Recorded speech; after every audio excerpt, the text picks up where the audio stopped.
Bonjour. Aujourd'hui, une fois de plus, hélas, ma colère est une colère de tristesse, de deuil.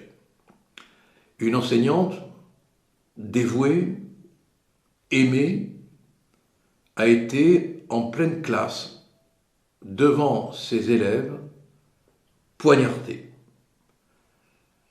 Un élève âgé de 16 ans, connu pour être psychologiquement fragile, pour prendre des médicaments contre le stress, pour subir un suivi psychologique, soudain a pris dans son sac un couteau long, est allé fermer la porte de la classe et a assassiné, poignardé l'enseignante.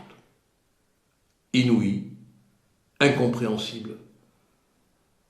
Un crime surgit comme ça, dans le lieu du savoir, dans le lieu de la transmission, dans un lieu de paix intellectuelle, dans un pays normal, dans un monde normal.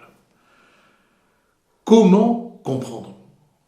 Alors on se pose plein de questions, on nous dit que ce garçon était gentil, un peu perturbé, qu'il appartenait à une famille convenable, qui était bien intégrée, c'est le Parisien qui nous le dit. Mais ça veut dire quoi, l'assassinat d'un enseignant?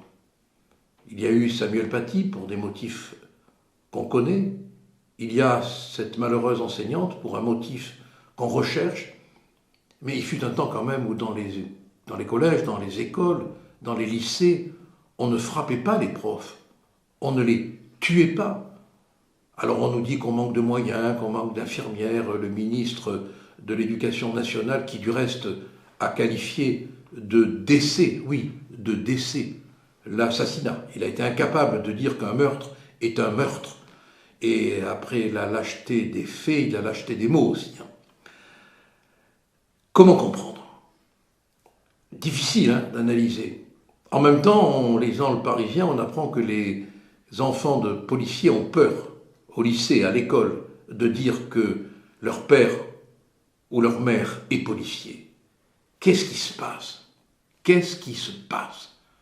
Il se passe que nous avons tout lâché, nous avons tout abandonné, et on va se rendre compte très vite que le pire des maux pour l'esprit, pour l'équilibre, c'est le désordre.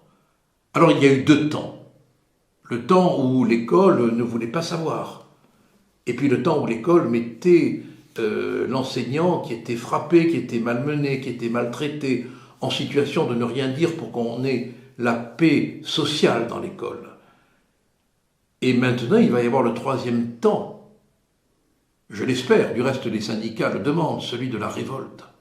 Mais posez-vous une seule question, et peut-être qu'elle contient la réponse à tous nos problèmes. Comment en est-on arrivé là?